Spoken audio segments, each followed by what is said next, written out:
This program is a collaboration of personal opinions and individual free thought. It does not represent the views or narrative of the mainstream corporate media hacks. Viewer discretion is advised.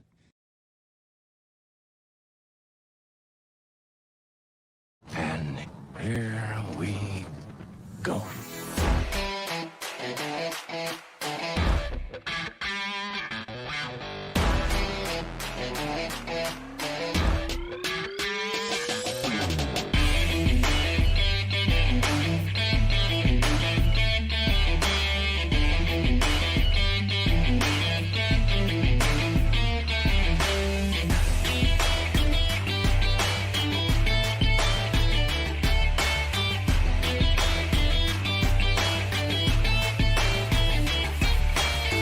Live from the bell tower, taking a stand for your rights, your liberties, and all the bullshit in between.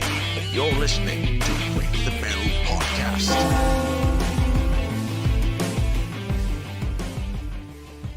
Good evening, everybody. Welcome to the Break the Bell Podcast. Hello, beautiful bell breakers. It is a good evening. It's not as good as I want it to be, though. No, we were so This- close. It's a sad, sad fucking day. Yeah. Sad day. Yeah. Sad day for our federal government because not because Dianne Feinstein died. No, that's. No, Can I say that's a plus? that It's definitely a step in the right direction. because our government screwed it up again Yes. by failing to secure a federal shutdown. Yes. Yeah. We get so close. I know, It's like I they know. intentionally wait till the last hour. And they're like, "Oh, it's gonna shut down." Yeah. We're like eating popcorn, Yeah, like they the get your Michael hopes up. Jackson Yeah. meme, and getting our hopes up. Yeah, we're on the edge of our seats, like a close sports ball game. I'd say baseball, but you're in football mode. now. Whatever you need to do. But then at the last second, the other team comes up and hits a home run, and or there's like a stupid play where they like steal home or something and like lose the game, and that's what I feel happened. It was like that level of disappointment. It's just like, oh, this is it, it's coming, we're gonna be the champions here, and it's just like somebody comes along and screws it up, and it's like, hey guys, we passed a resolution. We're gonna keep this shit show going for the next 45 days, and we're like, God damn it. Derek is here. Derek says, time for the show. It is time for the show. That's right. To the shit show, I guess. But yeah, I mean, that's literally how I kind of felt during this whole debacle. My lights are super bright. Holy crap. They are I'm like glowing more than usual. more than usual. Oh yeah, that Let's- half of your face. You got like this Phantom of the Opera. Right, thing going. let's turn these things down. People are like, what the heck is with... And that light's not even on. Oh, even Oh, brighter. hello. How's that? Is that better? Yeah, that's Is that normal. a little more like normal color instead of like... I mean, I'm already pale enough. We don't have to make it worse. Yeah, and it's one of the, you know how they're like, you know, don't like threaten me with a good time. Like when they're like, well, the government's gonna shut down. Well, exactly. It's like, okay. It's like, let's do it. Let's Well, I'm just, leaving. like, stop- Okay. Like right now. Okay. It's like, see ya. Yeah. It's like, but if this doesn't pass, we will shut down. It's like, all right. Yeah. Like it gets to a level of stupidity where people are doing really stupid stuff to like stretch the vote out where it when it happened. We'll get into all that stuff because it's really stupid. But I'm cheering for that guy. Right. It's just like, could you I have not done a better job of slowing things out, calling a bomb threat or something? Right. Yeah. Something to like evacuate for more than just a couple of Yeah. like. They're like, I can we think I have COVID. see the last government shutdown we had did we have one in like 2018? It actually shut down for a bit, but the last one I actually paid attention to because I was a government employee at the time was in 2013. And the reason why that was so freaking awesome, aside from the fact that I had to work without, well, I still got paid. Right. That's the other thing. Everybody, like, the first thing people go to is like, well, what about all the military Right, that's not right. going to get their Yeah. paycheck? All the military banks, like Navy Fed Bank and stuff like that, they would still pay you. Right. And that because they knew it was coming eventually. yeah. The government's not, unfortunately, the government's not just going to indefinitely shut down. And Yeah. the banks knew that. Sadly, that's not the case. Yeah. So the bank still paid us. Right. And then they just took our money after it reopened a couple weeks later. Right. But the best part of it was I rode my motorcycle from North Carolina here to Iowa and back in that span, in that shutdown span. And while I was doing that, I stopped at a national park, federal finance park. Yeah. Had nobody there, like Right. nobody manning this park because there's no federal employees. I stop in this park. I mean, I got there at like 11 o'clock at night. So I pull up to a spot, set up my tent. There's a sign on the thing. It's like, just leave your cash in the box. And when the government reopens, we'll come pick it back up. It's like, yeah, right. You're not going to work. I'm not going to freaking pay you. Yeah. So, I mean, I got a free spot there. The one where they put like the tarp over Mount Rushmore because it's like you weren't allowed to look at it because the government was shut down. I can't remember that. I think that was 2018. I think that was 2008. No, because that was Trump's days. It was Obama's days where he like was throwing a big like hissy fit. And was like, well, fine, you can't look at this then. Like, how much did they have to pay to cover? I know, right? It's like, you're not going to pay us. You don't get to see our cool shit. Like, so ridiculous. You're going to pay me to cover this, right? But I did happen to make sure I stayed at the same site on the way back too, because I was like, it was free the first time. Guess what? Oh, It's gonna be free on the way back too. So yeah. So that is the like one of the benefits. It's like you get to stay out in the wild for free without paying the people that don't do shit anyway. Figure, right? And the funny part of it was that I remember there was like people that like stepped up and like would mow the lawns of like the monuments and stuff. Okay. Like just like veterans, like retired people guys. That care will actually take up stuff, the mantle, right? And like the private sector will actually do it if they care about it. Just like hey, if like the whole, what about the roads if we don't pay taxes? Well, if people care about the roads, someone's going to like take I don't know, make a toll road. I don't know, some people care about shit, and the shit they care about they will invest in. Yeah. So, and the government does a really bad job at those things. Yeah. And they do a really bad job at just being like doing their job, which is passing these bills. Yeah. Like how many times just in the last 2 years has it come down to the wire on? So it's like, if we don't get this passed tonight, this bad thing is going to happen. And then they just, well, and those are the ones where they're holding on to like this 10,000 page bill and be like, well, they tried to slip this in at the last minute, you know. Well, I think they intentionally do it for that reason. So they can be like, guys, I came up with this plan to avert a shutdown. Boom. And then they slam down a thing. And it's just like, well, we have no other options here. Sign it into law. Well, what's in it, by the way? We're keeping the government open. Right. Oh, okay. Let's sign that's all that matters, right? Yeah, exactly. So we're going to get into all that stuff. And we're going to talk about the timely death of Dianne Feinstein. She happened to get a final vote in on her deathbed, which obviously was complete sound mind, obviously. We'll talk about that. Her dying words were like, open the borders. No, it's better than that, actually. And we're going to talk about potential replacements, because we got to have a replacement for she did such a bang up job in the last 6 months that she really wasn't present, that they're like, we got to fill that spot because there's an empty seat there that hasn't been empty for almost the last year that she hasn't been here. So dutiful. Yes. So we're going to talk about all that stuff. Pretty much Dianne Feinstein being dead is more productive than what the current Congress is today. So the biggest movement in our government in 50 years was her dying.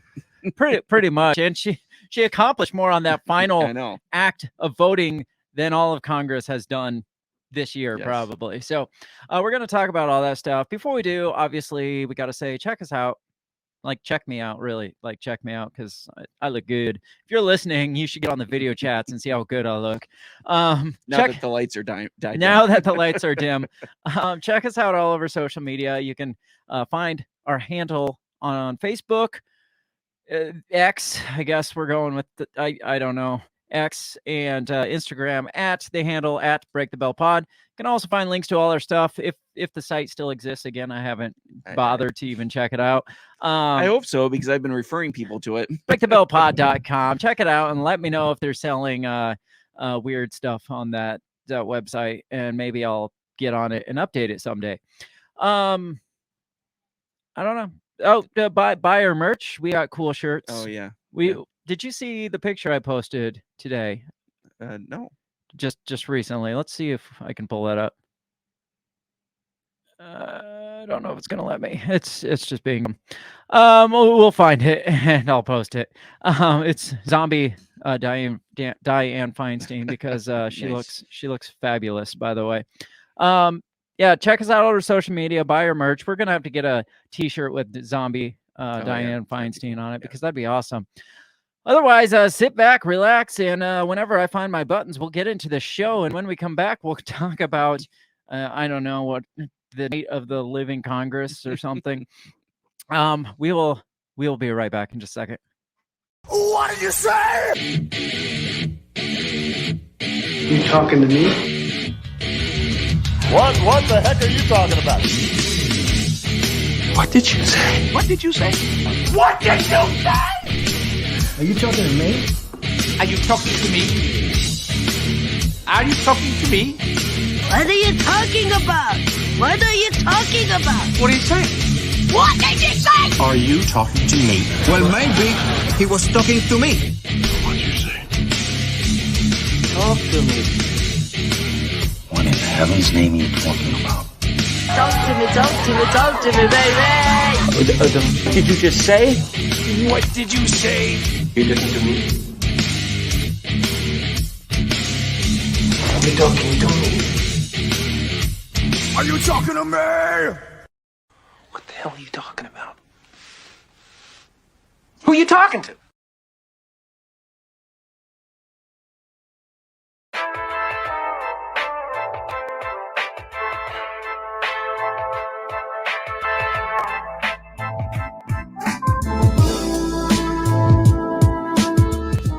We're back.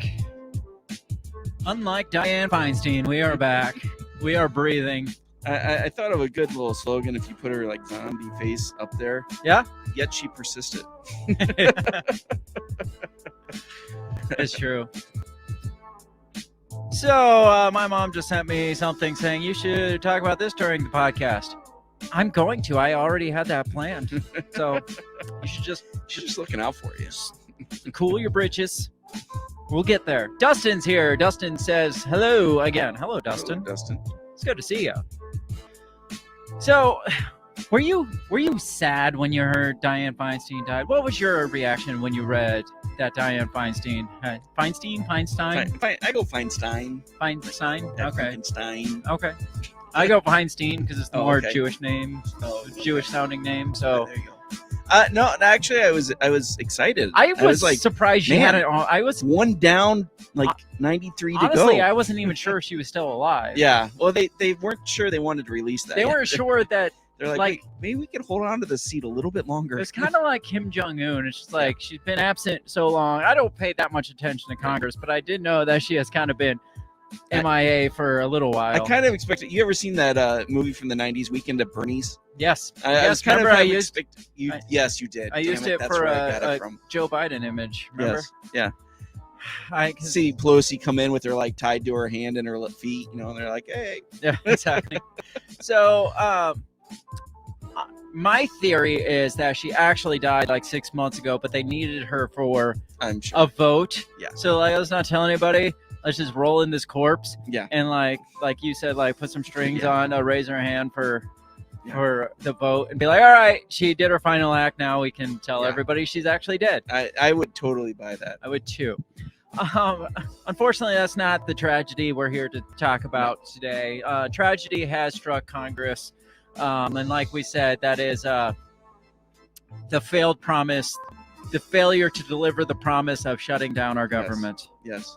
Because I mean, that at the end of the day, that's what the final boss for like what governments for our government officials should strive for is just shutting it completely down. Absolutely. It's like Josh Smith. I keep bringing up Josh Smith because you should vote for him for president because his goal is to take office and then like end all these extra federal, Yes.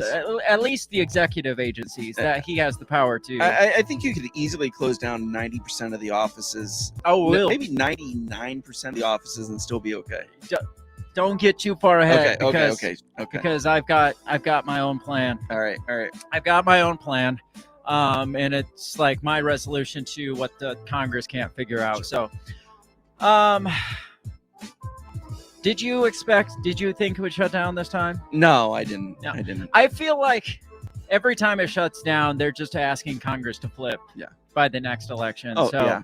So it's just like, hey, you remember because the other side will be like, you remember they let it shut down, and you remember how bad that was, and like we're all scratching our heads, like, I didn't really experience the badness you're talking about, but like everybody that gloms onto that shit, it was like, oh, they did, and it was terrible. I remember the dark days of the 2014 government shutdown. Do you remember those dark days? And it's just like, wasn't so bad. I got a free camping trip. Right. Well, they always try to threaten like, well, veterans won't get their benefits, and the military won't get paid, and Social Security checks won't get out. Yeah, they remember we talked about the carrots they dangle are the ones that they are willing to cut. Right. Oh yeah. Like every time they come up with these, like, I think it was during the omnibus bill or whatever that was called. It's just like, did you want them to cut the welfare checks or whatever? It's just like, those are the ones they're willing to cut. Right. Because they're dangling in front of you. It's like, you don't do this, we're going to cut this. Yeah. The carrot that they dangle in front of you is the least important on their list. You never see them lead with like, well, we'll have to cut off the Board of Education. Yeah, right? we might have to end the FDA or the CDC or something. Right. Pull all our troops out of every country around the world. The forever wars might have to end if we shut down the government. Do you want the forever wars to end? No, it's always like, what about the veterans? The people that give a shit about the least. Because look at the VA, how great it is. Right. How the incredible funding that we're talking about, and what the veterans might have to wait 7 months instead of 6.5 months now. Yeah, right. Oh dear God. Yeah. And I say that with the most respect to the veterans and the least respect to the freaking the government agencies that are crying that shit. Because every article you read, it's like, well, what would happen if the government shuts down? It's never like, well, Congress goes home and shuts the hell up. No, it's always veterans won't get paid. Yeah, right. The military won't get paid.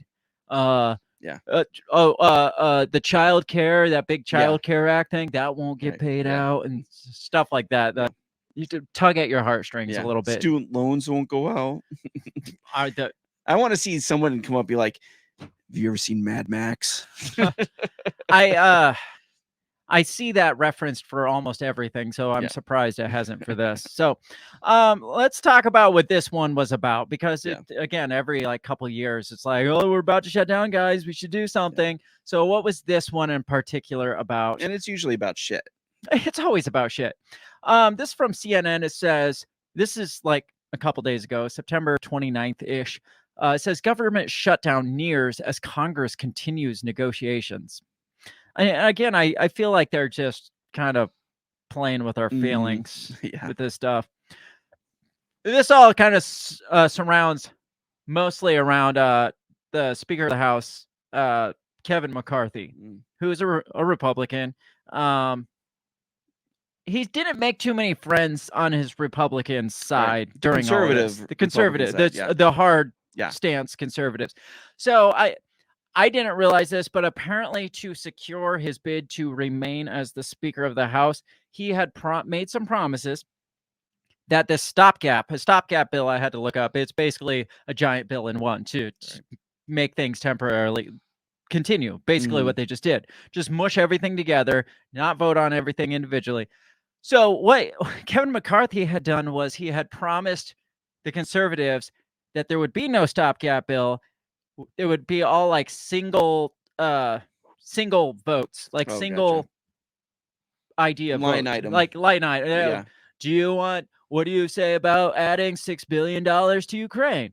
Nay. What do you think about adding $8 billion to the welfare? Nay. Like, instead of smashing all together, well, on top of supporting our veterans and supporting the military, we're also going to spend $18 billion more in Ukraine. Are you guys okay with that? Because if you're not, you don't like veterans. Right. Yeah. And so he had promised that wasn't going to happen. And that's kind of how he retained his speakership. Right. Well, then he turned around and that didn't happen. Right. And now there's some Republicans that are just like out for blood, like literally out for blood. They want them gone. So this says, Speaker Kevin McCarthy clarified that he opposes the Senate's stopgap spending bill. So this was a couple days ago. Okay. And declared it would be a non-starter in the House. Clearly a non-starter. After some hardliners left a meeting in the Capitol confused about his position. After meeting with House Republicans this evening, it's clear the misguided Senate bill has no path forward and is dead on arrival, he wrote on X. The House will continue to work around the clock to keep government open and prioritize the needs of the American people. That's ironic. His late Friday night message comes after a 2-hour conference meeting in Capitol tonight, where McCarthy floated several different options, including putting the Senate bill on the floor or passing a short-term bill that excludes Ukraine money. So he's like, we can do this safe bill, or he called it a clean bill, excluding Ukraine. Like, let's take Ukraine out of the picture. We'll vote on that separately, and then we can mush all the rest of this stuff together. Says, but there's still no consensus on what, if anything, they would put on the House floor Saturday to avoid a government shutdown. At this point, McCarthy appears to be throwing things at the wall to see what sticks. See right there, CNN says that 1.3 million U.S. service members and their families brace for no pay.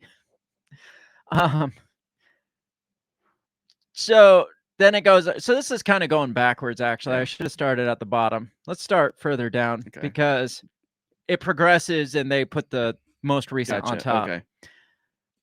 Let's see. What the hell's going on here?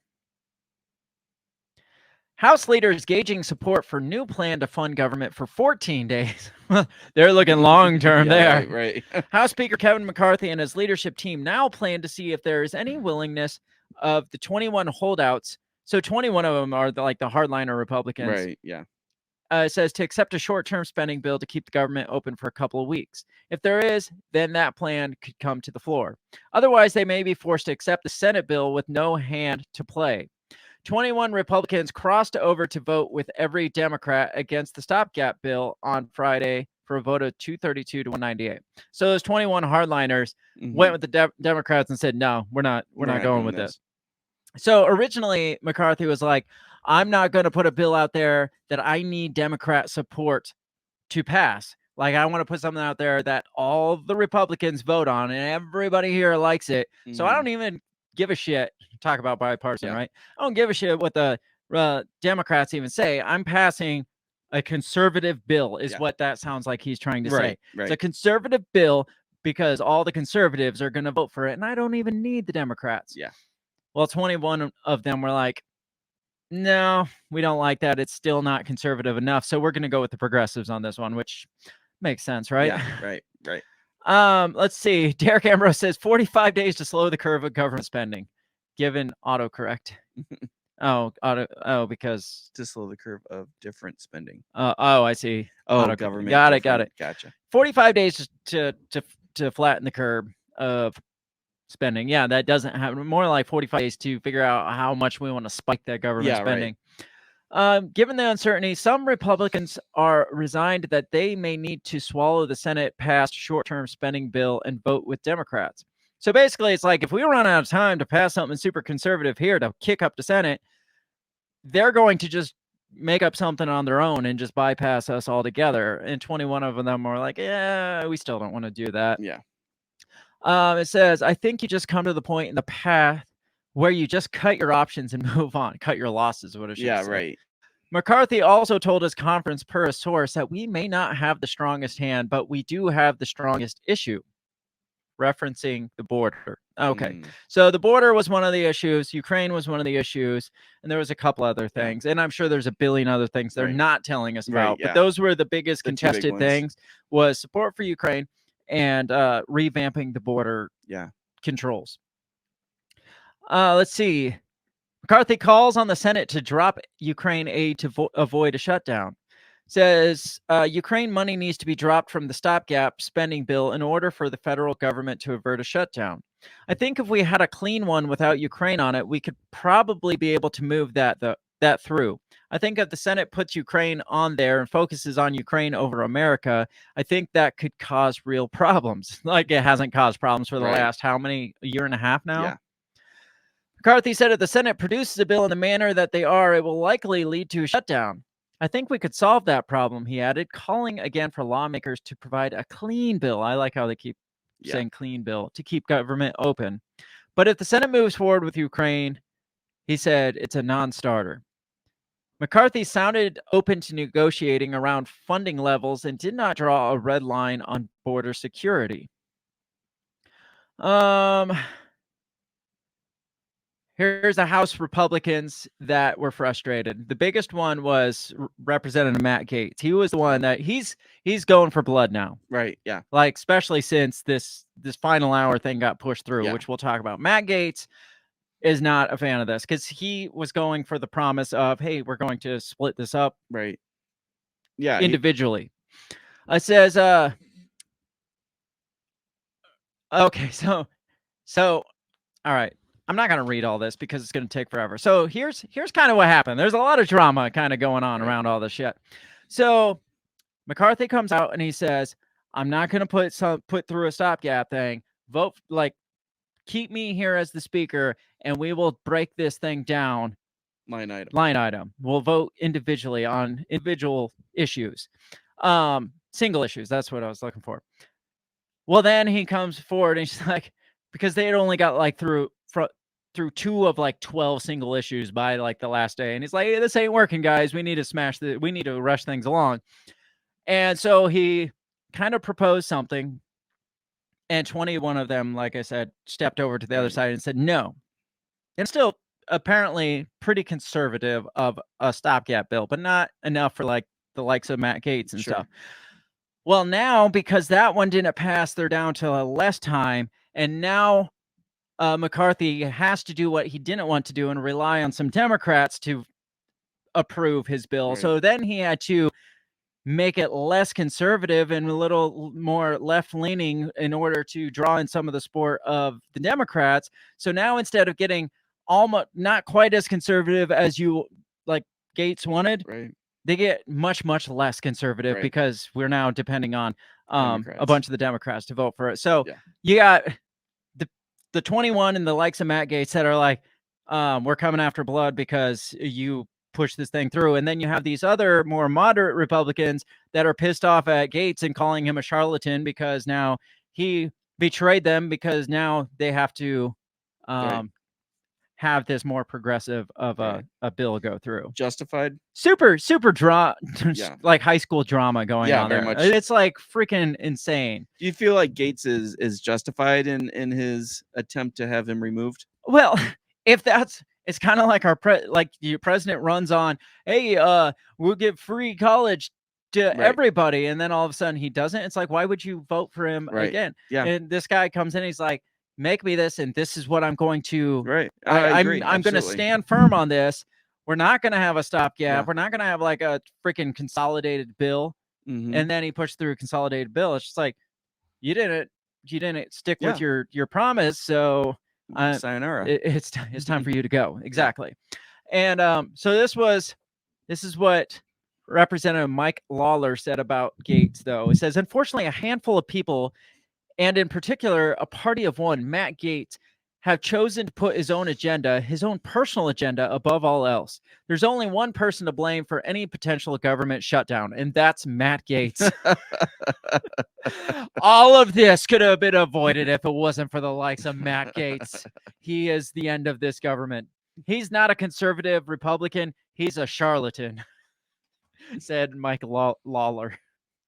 Gaetz has been a central figure of resistance to Speaker McCarthy's attempts at finding last-minute deal. The two got into a testy exchange today during a closed-door meeting. So here's another Dan Crenshaw talking about Gaetz. It says they killed the most conservative position we could take and call themselves the real conservatives, which is like, make that make sense. You can't make it make sense. And so now you're going to get a more liberal spending bill. And that was why Crenshaw. Right.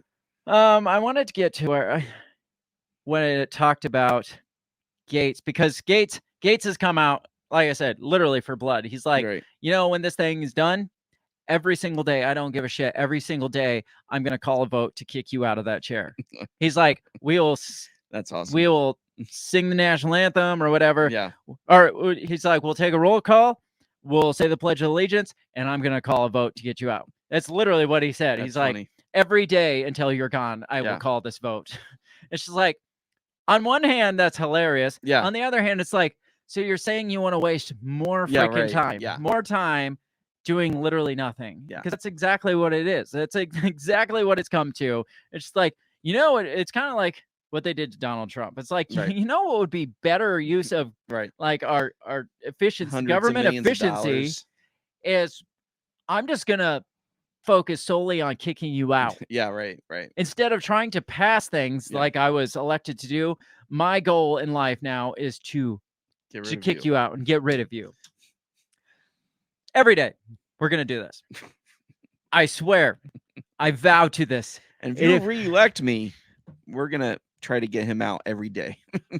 So they had this midnight deadline. That's how they always do it. September, well, because the fiscal year ends. I know, September but they never do like 1 p.m. on a Thursday, right? When everybody's like paying attention. No, because they're gonna pass it obviously yeah. when everybody's asleep. Right. But again, like the fiscal year starts October 30th, Mhm. and so by the time October 30th hits, if they don't have a budget for the fiscal year, or at least a 45-day extension, apparently, or even a 14-day, they would have been fine with even a 14-day.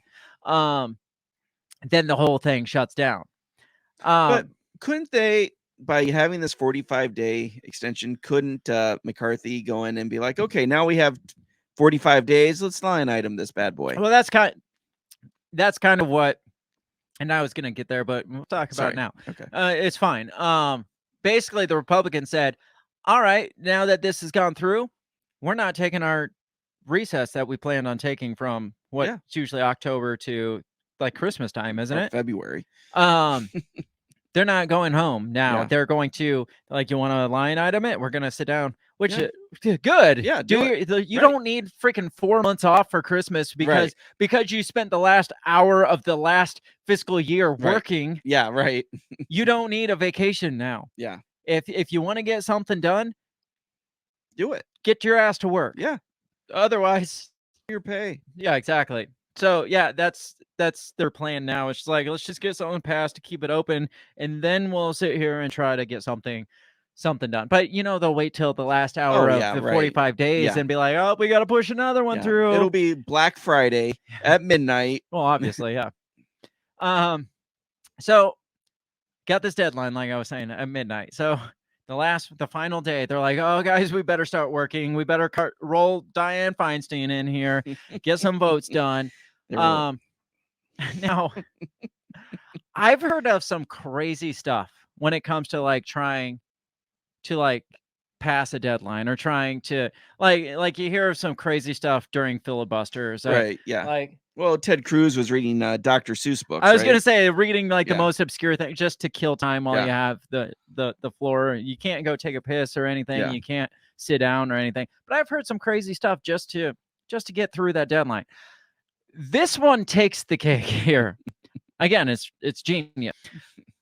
Representative, I don't know, like, because you'd think Democrats would want something pushed through. Maybe he wanted to just delay it long enough that they had like more stress on them to have to reach out to the Democrats like they did and be like, okay, we need your help. Right. We'll give you this if you give us this.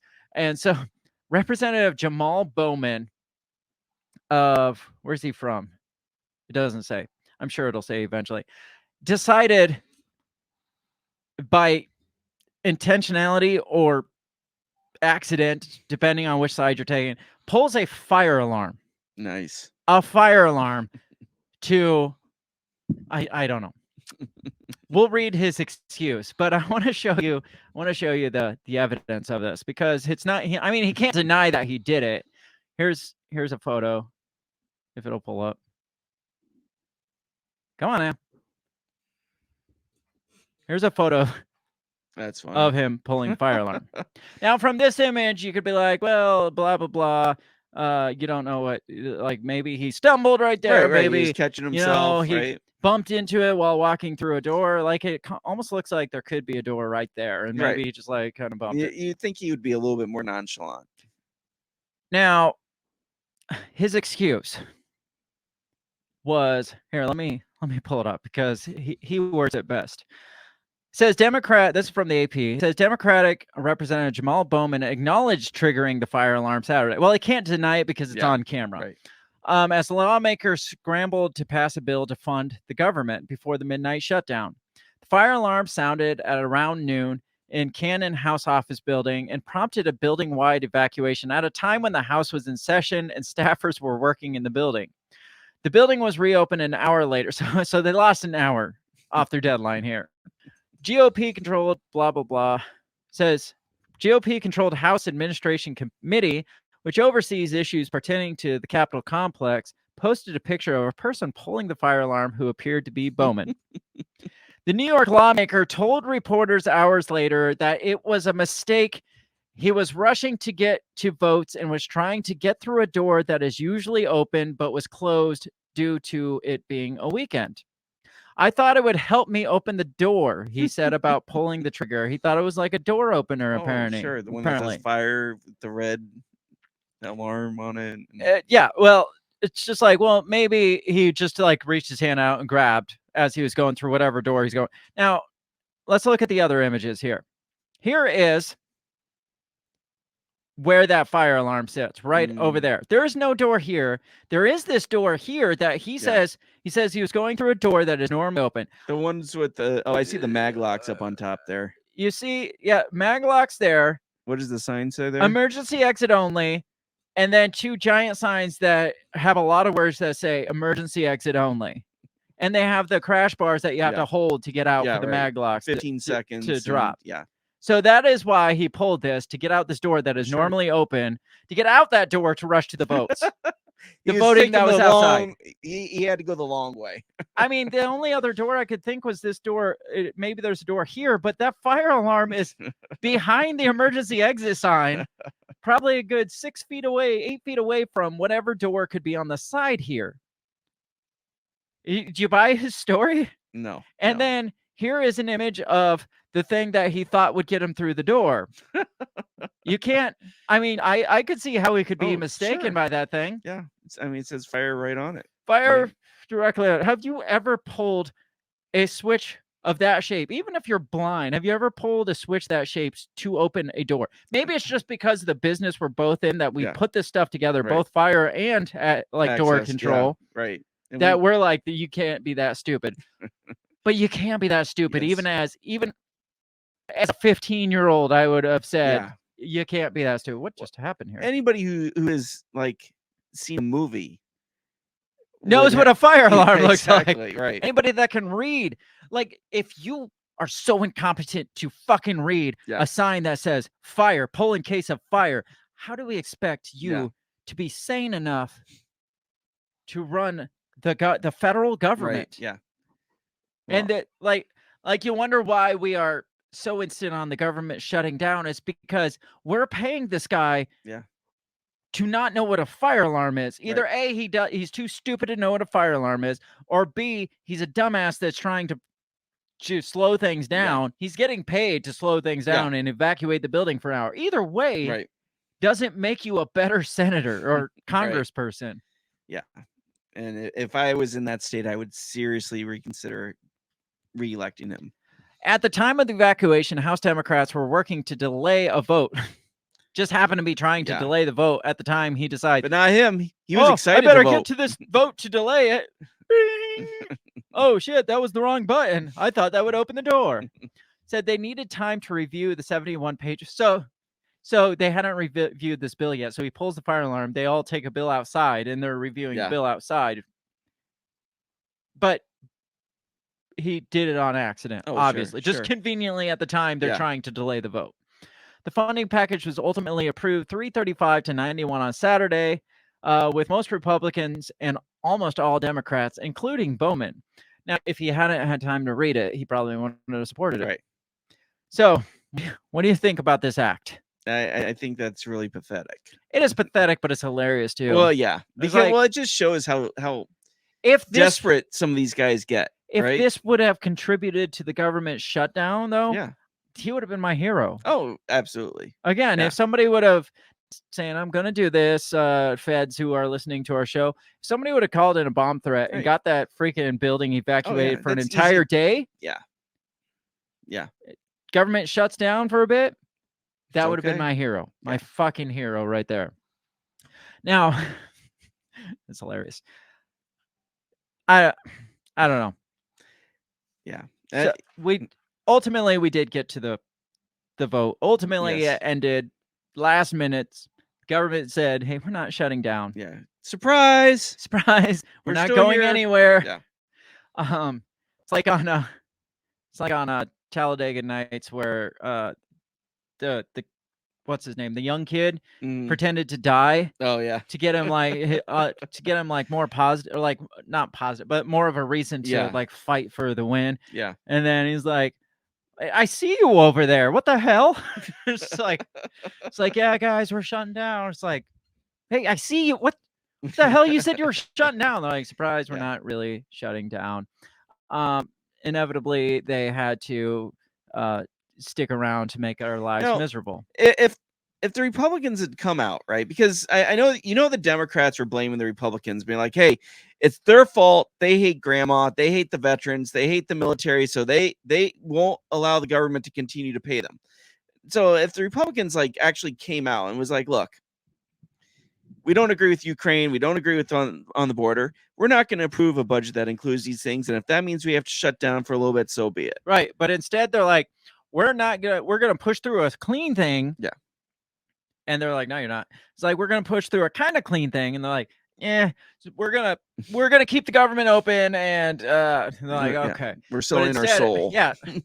It's like, just shut it down. Yeah. If that's what, I mean, if it hurts a little, it hurts a little. Do your goddamn job. They're probably just concerned that maybe they won't get paid if it shuts down. That's it. So this is from NPR. So it's a great source of media entertainment. Congress passes spending stopgap, averting a shutdown hours before the midnight deadline.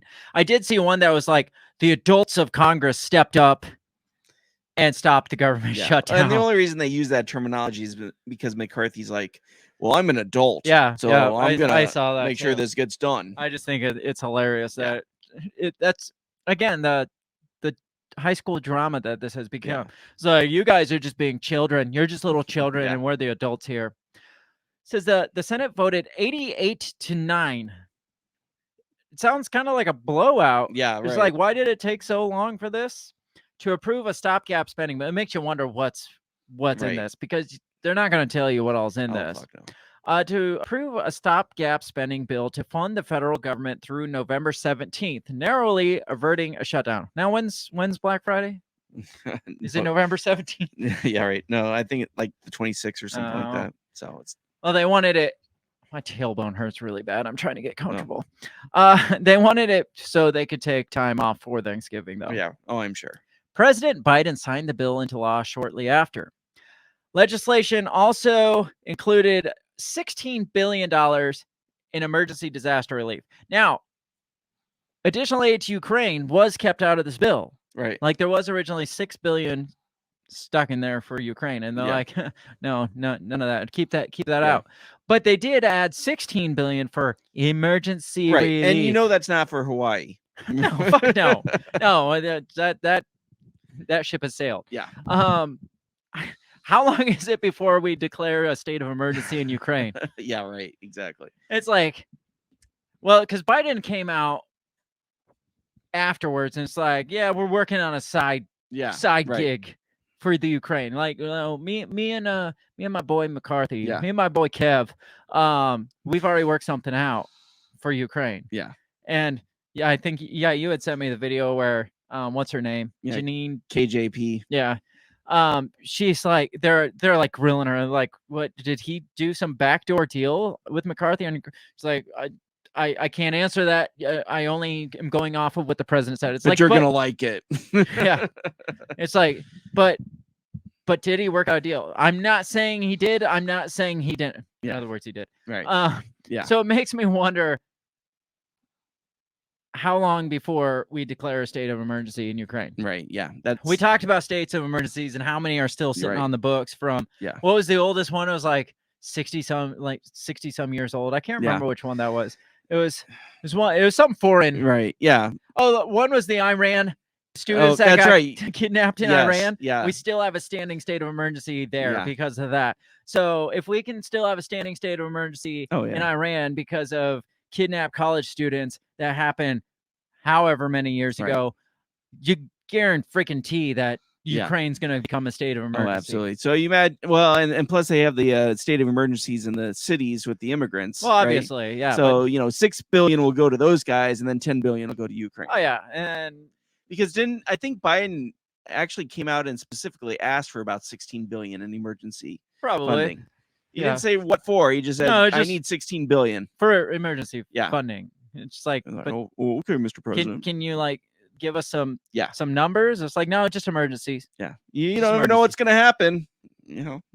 It did not include any additional aid to Ukraine, despite widespread bipartisan support for that funding in the Senate. Biden praised the legislation before signing it and called for Congress to move quickly to address the lack of funding on Ukraine. We cannot, under any circumstance, now that's a false statement. Right. We cannot, under any circumstance, allow American support in Ukraine to be interrupted. Yes, yes, we can. Yeah. We can by just saying no more. Sorry. Yeah. I mean, Congress originally, like the Constitution originally, I was reading today, like there was a provision in there when it came to building up of a military and how they could declare wars and shit like that. But it originally had said like funding for that war cannot exceed, or funding, like when you pass something for that funding, it cannot exceed 2 years. Oh, okay. They must have changed that at some point. Right. 'Cause Well, I don't think Congress comes every 2 years. It's like, No. yeah, keep voting that. I mean, they might. How many times have they reinstated all these emergencies? Like, Well, yeah. do we want to reinstate the Iran kidnapping Yeah. state of emergency? Yeah, right here. Yeah. Dianne Feinstein said yes, so we're good. Yeah. And she's dead, so Right, you know yeah. it counts. We cannot, under any circumstance, allow American support for Ukraine to be interrupted ever. Ever. I fully expect the speaker will keep his commitment to the people of Ukraine and secure passage of the support needed to help Ukraine at this critical moment.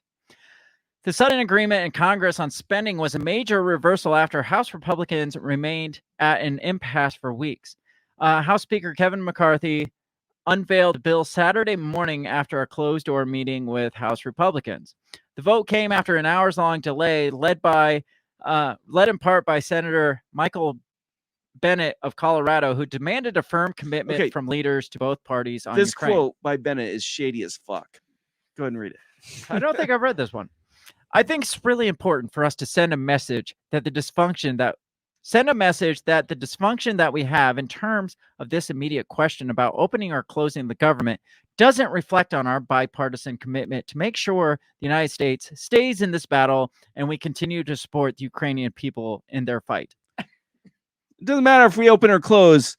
We're going to make sure those people get their money. It really doesn't matter if we screw everybody else Yeah. over. We don't fucking care if welfare goes away or Right. the veterans don't Yeah. get paid. But what is important Is Ukraine is that gets their Ukraine knows that they're getting their money. Yeah. It's like, what do we money. owe them? I was going to say, is Ukraine our pimp now? Yeah, I what- mean, it's like, what shit has Biden got himself into? Right?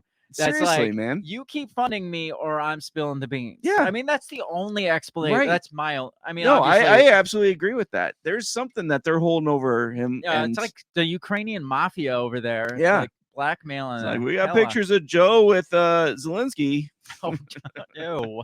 sniffing in the shower. Oh God. Zelensky was wearing his high heels. Yeah, yeah, right. The Senate vote capped a day of dramatic swings in Congress ahead of the shutdown deadline. Earlier in the day, the House voted 335 to 91 to approve the extension. McCarthy has refused for weeks to consider any spending bill that would require the support of Democrats, but facing the potential for a politically and economically harmful shutdown, McCarthy reversed course, specifically calling on Democrats for help passing the bill. You know, all he did there was cut his own balls off. It's like, fuck I'm yeah. not going to do this without the support of these people. I don't care. Like, I'm taking a firm stance, and then they're like, all right, we'll just keep pushing this. We'll even pull the fire alarm to keep this, Yeah, right. push this thing even further to delay this. And then it gets down to it's like, I'm not going to do it. Yeah. I'm not going to do it. Jeremy, Yeah. you think I'm lying? Then it's like 5 minutes till it's like, they're like, are you sure you're? No, I'm not going to do this. And like 1 minute Yeah. till it's like, you're right, I'm going to do Yeah. it. And they're I like, caved. that I literally says stopgap right there. It says stopgap. Well, that's not. It's a Yeah, clean. no, that's it's a for like clean. next year or It's something. a clean Yeah. stopgap bill, Right. though. It's Yeah. not. It's not a stop. It's a clean But bill. when was the last time you saw a politician with the balls to stand up and be like, you know what, None. fuck it, we're just closing. What I am asking Republicans and Democrats alike: put your partisanship away. Focus on the American public. Now, just 5 minutes ago, he was saying, I'm not going to vote for something that Democrats like. Right. And now all of a sudden he's like, can we just put our partisanship Yeah. aside for 5 minutes here? Yeah. And focus on the American people so we can keep getting paid? So what was McCarthy's price? What Well, does he exactly. get, right? A paycheck? Yeah. Because he knew does the Senate still get paid? Does Congress get paid if the Oh, government I shuts down? imagine they would pass a bill just for that. We're going to pass a bill so the Senate can keep getting funded so we can vote on whether you guys keep getting paid. And the final vote, 209 to 126, more Democrats than Republicans supported the measure. Of course. They're getting what they want. Jesus Christ. They know they are. Now, here's the talk about Ukraine. It says the White House, congressional Democrats, and many Senate Republicans have insisted on including financial support for Ukraine because current funding is set to run out at the beginning of October. However, a block of House Republicans strongly opposed more funding for Ukraine, and lawmakers abandoned those plans in order to pass a deal on spending.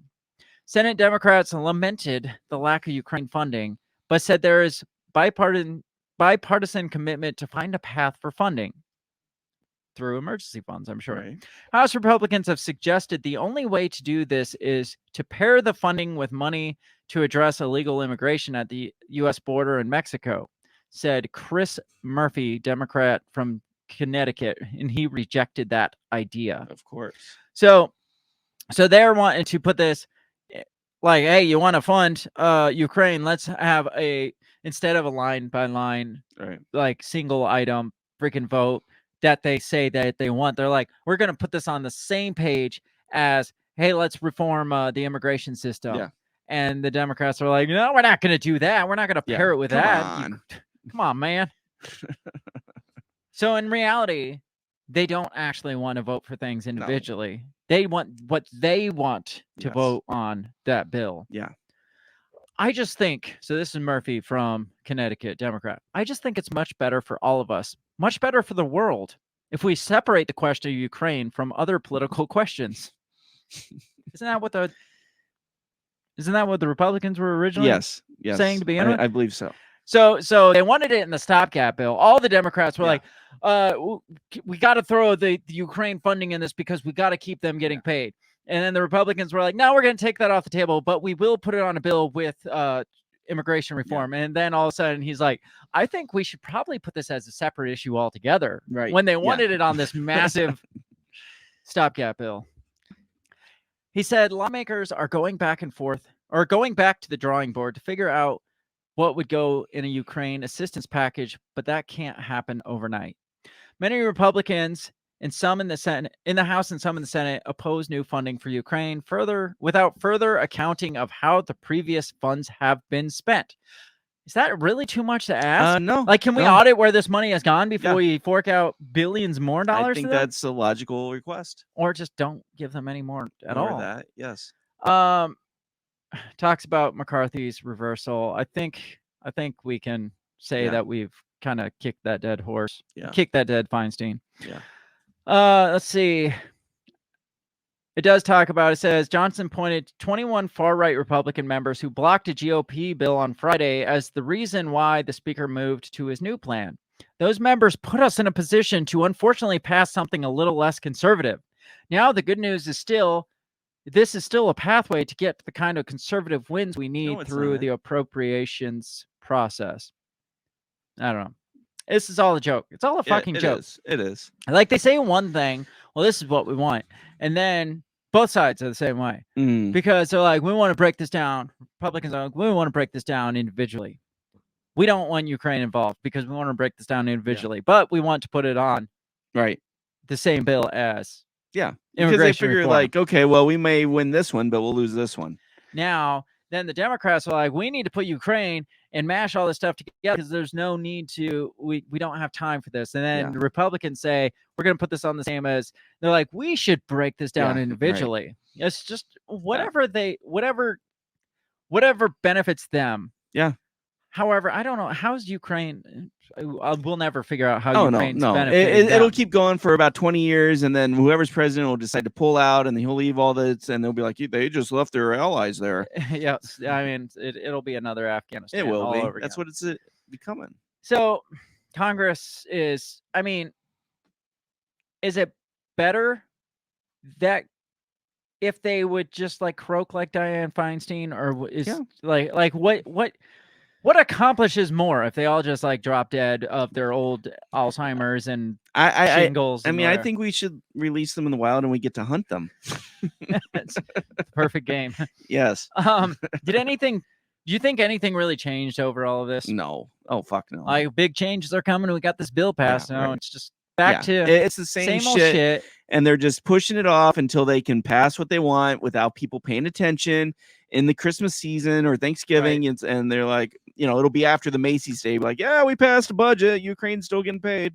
I was gonna say they kind of give us a glimmer of hope by saying now Ukraine aid was not in this bill to keep this going, and we're all like, well, good, let's stop paying Ukraine. But there's backdoor things made. There's no way they took Ukraine off the table and it's just like, well, here's the budget for now. Ukraine's just not going to get money in for 45 days until we push. Well, and that's what $16 billion is for. Well, it is. Yeah. I mean, there's no way that the Democrats would agree to that unless there was a little wink, nudge that Ukraine's getting their money. Now, Ukraine, they stop for a day. Yeah. The aid, and all of a sudden Ukraine like loses a city, and then all of a sudden it's like we declare a state of emergency. Somebody, we got to send in like a reporter over there to like get murdered as like the sacrificial lamb, so we can declare a state of emergency over there, and then use the emergency funds and possibly like enter the war as well. So they're probably like, what?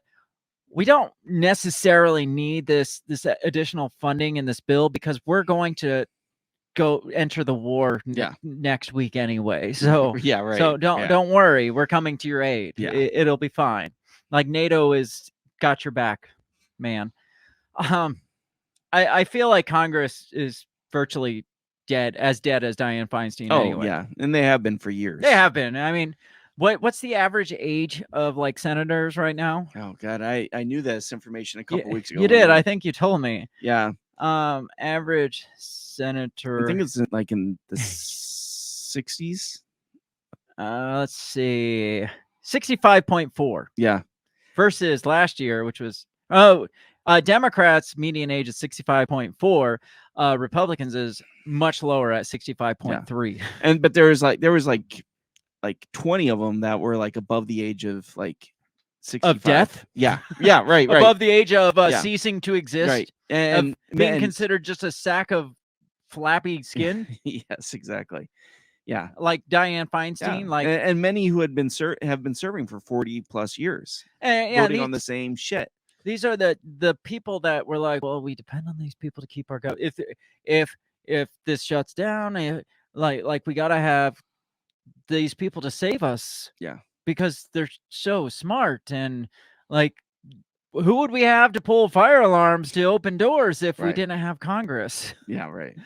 And the sad thing, it was a junior senator that did it, not one of the the older people. Right. It wasn't like a freaking It's probably a hazing thing. Like, no, everybody pulls a full fire. Yeah, that's how you get through the door, man. Right. It's like, oh, okay. We're gonna get into break. It's a good time to take a break because when I come back, I want to talk about dead Congress, like literal dead. Like we talked about figuratively, like mentally dead Congress a little bit. I want to talk about literally dead, like Dianne Feinstein, because she's dead. Yeah. And we should honor that, mourn, celebrate, make fun, like talk shit about it. Yeah. We're gonna take 2 or 3 minutes. Grab yourself a nice cold beverage, or if you're listening in Britain, a nice warm beverage because you're not American. And none of this applies to you really. So go get yourself something to drink. And when we come back, we're gonna shift courses. We gotta talk about Dianne Feinstein because that's like her final hours were just as fucking ridiculous. Her final months have been just as ridiculous as everything we just talked about this last day. Like, she is like the caricature Like her final months has been a caricature of Congress as a whole. Yes. Like this whole thing we've been talking Yeah. about. So we got to talk Dianne Feinstein when we get back. They should have just pushed her wheelchair into the poll station. I mean, why not? They pretty much. We're going to go to break and we'll be right back.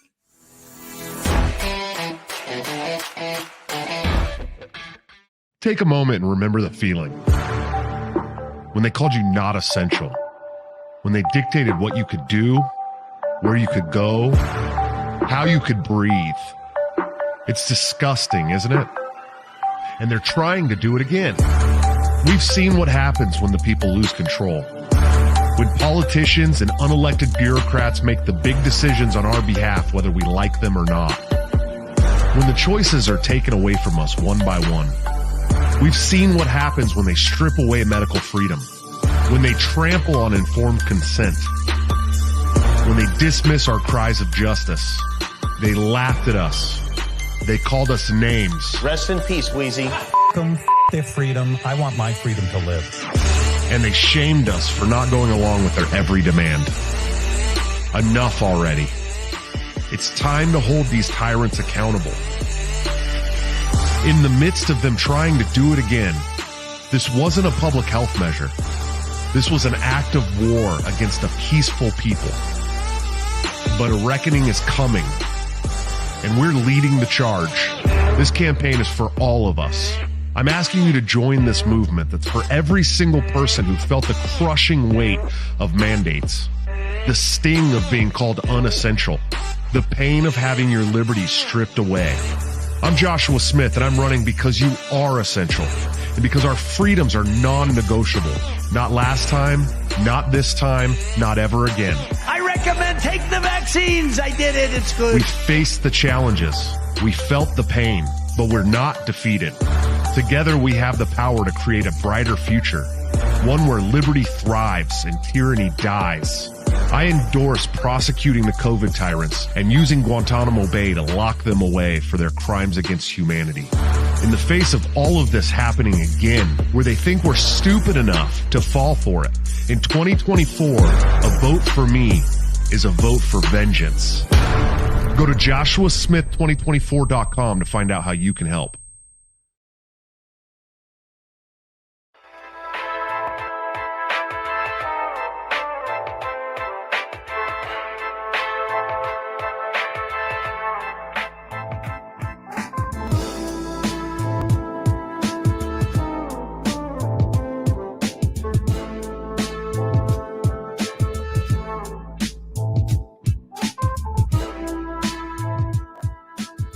We're back, and Bill was on the phone. It was break.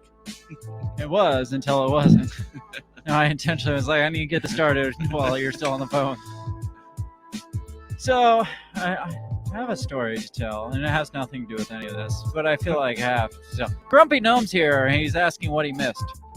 Nothing, because the government didn't shut down. Yes, we were hoping. The government's still here, unfortunately. They didn't fulfill our wishes. All right, so my story. So I DJ weddings on the side of the side. Like this is the side, and then I DJ weddings on the side of the side. Yes, that's your side. So I did this wedding at this hotel, in this conference room, and they had me store my stuff in this empty hotel room across the hallway, and so it was locked. Well, afterwards I went to see if it was unlocked, and the door was open, and they were stacking. Somebody, I assume, was stacking chairs there because he was standing in there and there was a stack of chairs next to him. Sure. And he was kind of on his phone, just kind of still. And so I'm like, hey, could you make sure you leave the door open when you're done? I've got stuff in here. I got to get out. And he literally goes from his phone and he does this. And just half open eyes, smiles at me, and then he goes back. And so I repeated myself. I was like, hey, can you leave this open? I need to get my stuff out. And he does it, and he's like, okay. The highest person I've ever seen in my life. I don't think he had a freaking clue where he was. So freaking high. And you trusted him to run the government. Yes. I trust him so much more than I trust every congressperson. Well, obviously. Here. So We're talking about the dead Congress because they're Yes. all a bunch of dead sack of flesh. Dead weight. Yeah, most of them aren't even weight anymore. Like, That's true. they're just like skeletons with skin sacks over them. Yes. Like, look at Nancy turtle guy. Pelosi before she retired or did whatever she did. Look at Dianne Feinstein before she not died. Nancy Pelosi before she retired, but Oh, yeah. Dianne Feinstein before she died. I just assumed that was the Coke with Pelosi, though. Well, obviously, it's probably the Coke with all of them, to be honest. Then obviously you brought up the Turtle Man, so we gotta we gotta find a picture of He's another one that needs to go. this look right here. Yeah. This is the productivity of Congress. Yeah. Yeah. Mitch McConnell, his second time, like 30-second reboot, Yeah. like brain reboot, when he's asked a question. Yeah. Like, what was it? The one this question here, I think, was, because it happened once, and so people started questioning. You're like, you kind of got some issues. It seems like, do you plan to run again? And the reset button got hit, and this is literally the face he gave for 30 fucking seconds before he comes to, and he's like, I'm fine. And they're like, hey, he just needs to go take a nap. It's like, this guy is responsible. Yeah. He's like one of the he's the minority Senate minority leader. Yeah. He can't think clearly. Yeah. He's all in on Ukraine. The problem is that guys like him who have been in Senate, which is the majority of them, are still voting like it's the fucking 70s. Well, we're still at the Cold War with Russia, right? Well, kind of, we are. Well, yeah. But we have these senior Congress people whose brains half function at best. Yes. Like, at best, they're like half functioning.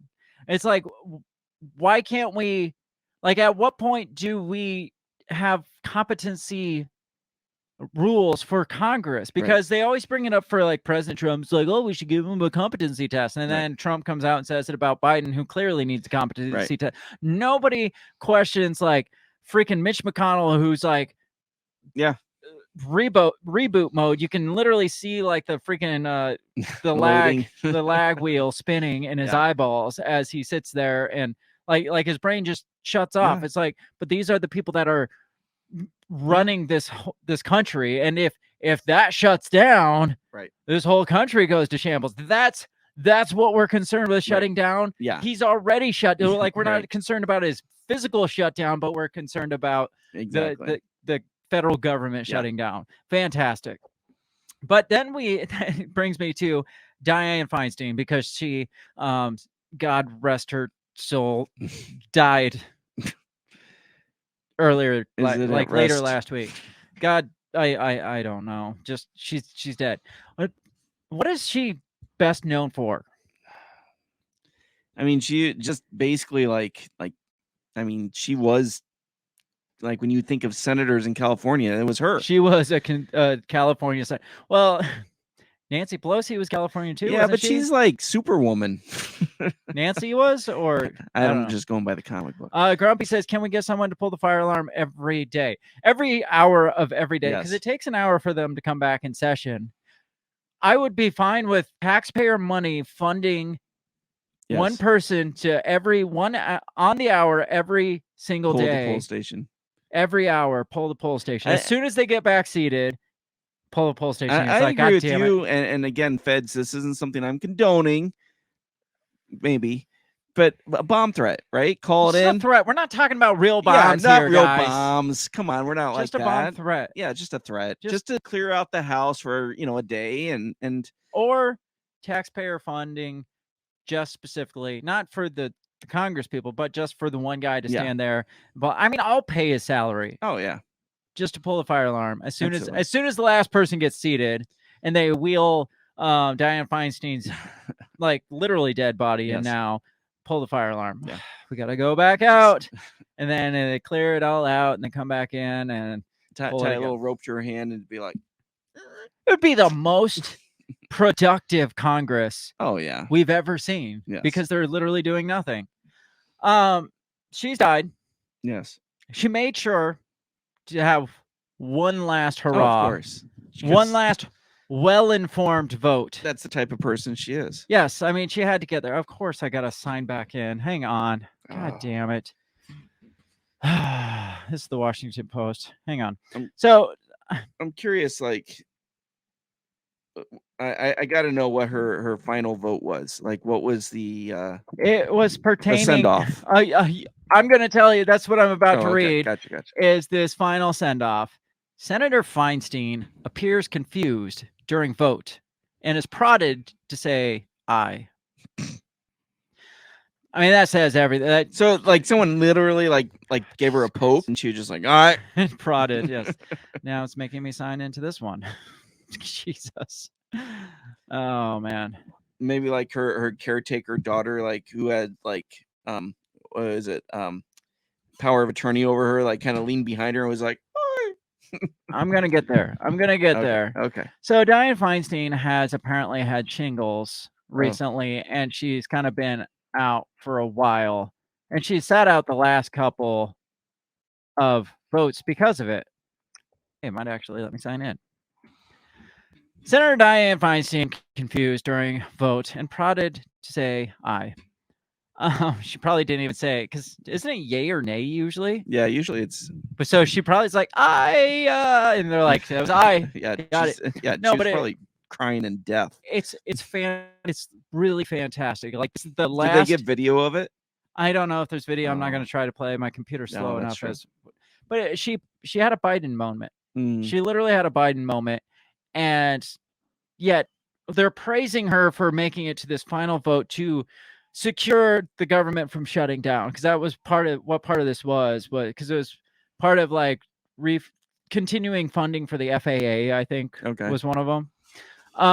Says Senator Dianne Feinstein, who has been in frail health after shingles diagnosis this year, appeared to get confused during a committee vote Thursday. Again, she hasn't been to any votes, any of the last couple votes. Yeah. They wheeled her in for this one.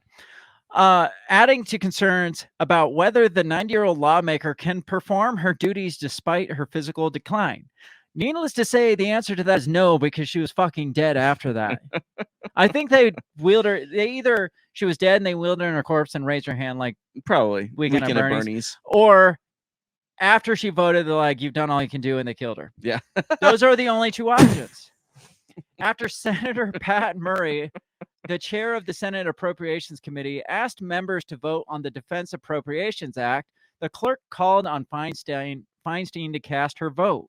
The senator began reading aloud a statement instead of saying how she wanted to vote with yay or nay. So she just started like giving a statement. Says, as Feinstein continued to read her statement, an aide nudged her to vote, while Murray, who was sitting immediately to the left, now Murray is another senator. Okay. So her aide nudged her and was like, just vote. And Murray next to her turns to her and says, just say aye. And so she smiles and says, aye. Do you think that was a sound vote there? Or do you think she's just like, oh, this guy, I don't even know who he fucking is. That's horrible. But he told me to say aye, so I'm going to say aye. She's probably like, aye what? And they're like, right. She said aye. She said aye. What do I want? Grumpy Gnome says she'll still vote next week. Yeah, right. I mean, she voted that. It's not like she can vote any better next week because she's was pretty much coaxed to say yes. Maybe by another senator. I could see maybe Pelosi gave her some coke to like be able to even make it onto the floor. Coked, I say coaxed. I could see if her aide was like, now remember, you wanted to say aye here. You want to say yes. And she's like, oh yeah, yes. Yeah. But it was another senator. It was like, you better fucking say yes. And she's like, all right, fine, yes. So first of all, at this crucial voting time, they're like, all right, it comes down to you, Ms. Feinstein. Yeah. Yes or no? And she's like, what I want to say is that the war in Ukraine and the immigrants and they're like, just yes or no. Yeah. But then with the Congress and she's like, and the people who killed Kennedy was A. And then they killed her. It says this year Feinstein was absent for more than 2 months because of a bout with shingles. In a Senate where the Democrat Party holds 51 to 49 majority, her temporary departure stalled. Okay, so this was this her final vote? No, this was back in July. Oh, okay. So this wasn't even her final vote. Oh, okay. But so still, even that far back, they rolled her in and she was still. Do you think? All right, so 3 months ago, she was clearly not coherent enough to participate in this. And then they, like 3 months later, on her deathbed, they like drag her out, throw her in a wheelchair, and roll her in for this vote so she can die with dignity. How coherent do you think that vote was 3 months later? Yeah, right. So yeah, this was 3 months ago, and then when they like coaxed her to say yes, and this time, and then the same time, same time. No, this was back in May. So here's another instance. So this was back in May. She's been off for a few months. Still because of shingles. I mean, this did a number on her. Oh yeah, she's. I mean, look at the number. Look at the number it's done on her. Yeah, that's like really big numbers. So this instance says a bizarre exchange with reporters has raised new questions about the return of Dianne Feinstein, California senior senator who has been absent from Washington for months due to shingles. Jim Newell, a reporter of the Slate, ran into Feinstein shortly after the 89-year-old lawmaker voted on the Senate floor Tuesday. When he and another journalist asked Feinstein how she has been received by her colleagues since returning to Washington, Feinstein insisted she had never left. She says, "I haven't been gone. I've been working," Feinstein told Newell and another reporter, according to Slate. She was asked if she meant she had been working remotely, to which she responded, "No, I've been here. I've been voting. Please, you either know or you don't know." Again, it doesn't really matter if she's dead or alive now. That might be the scariest part of it, is her handlers, right? Probably had her signing shit. She didn't know what she was signing for the last 6 months. Buddy. My name's on all this shit. I've been working since like January. And supposedly there's video evidence because people called out the conspiracy that she wasn't actually there. Like somebody was just like, she wasn't there the day she died. Like her name just appears on a ballot and she wasn't. And all of a sudden they come out with this video. Like, here's her rolling through. She's waving and her arm just does this when it's time to vote. And then they wheeled her out. Like she literally voted and they wheeled her back out. That was her there. Yeah. And then no questions. Then she went home and died. And that was it. But again, she accomplished more in the last minutes of her life than the rest of Congress has accomplished. Yeah. I mean, and she wasn't even there. Like her brain was literally mush. Like you said, she is the perfect analogy for our legislator. Right? Yeah. I mean, she's a caricature of it. They never left. So she made sure to get her last informed vote to help prevent the shutdown final moments. Part of it. It wasn't like the final. Right. It wasn't the final, but it was like certain parts of it to make sure it got like implemented in the final. Yeah. So now she started to smell. So they had to like finally just put her away. So she'll be like a hero. Like, you know how like RBG was after her death. They were like, oh, Dianne Feinstein, like working to the last second to prevent to save democracy and prevent a government shutdown, so Donald Trump cannot win. Somehow that comes into to play. We got to throw Donald Trump absolutely in there. Because they're always fighting to keep him going. Again, I gotta ask, like, can there be a competency restriction on these flabby old freaking skin sacks? There should be, holding these positions when she doesn't even know where she is. Yeah. She doesn't know what she's saying. Yeah, instead of drug tests, they should do fucking competency tests before votes. Before every session. Yes. It's like, what's your name and what year when is was it? the last time you were here? That Yeah. would be a really great question. Yeah. Oh, I've been here all week. It's like, Congress, the session just started today. I mean, that is a disqualifier. Or if you don't know where you are or where you've been for the last day, you should be disqualified for voting for, like, I don't know, keeping this government running, keeping this government afloat, from running the greatest country in the world, supposedly. Right. Like, that should be the lowest standard. It's just like, there's some there's like qualifications for running this country. Like, you got to be a certain age, like 35. You got to be under like 96. That would be great. Or under right. You got to be a certain age. I mean, you the gotta military, be they under push an age. you out, and in police force, they push you out because they start to question your judgment. Right. Like, once you get a certain age, it's like, we know that you are the smartest person we've ever met, but you are 71 or whatever. I don't know what the age is. So I think at 30 years, it's military. Yeah, they it's push 30 you out. years. It's like, you're only like freaking 50 years old. Yeah. Only 50. And that's when most of these senators started and then had a 30-year career. Right. Like, she was 90 and she went like 32 years. So as the military is being exited because your judgment might come into play here, she's stepping into office and being like, I've got a whole 30-year career ahead of me. It should be the same guidelines, right? I mean, not like going into 18, but I mean, it should be you're done at 60 at least, right? Yeah. I mean, 65, like retirement age, like automatic retirement, and be like, look, you're 65, you can't you can't play. Sorry, you can't play anymore.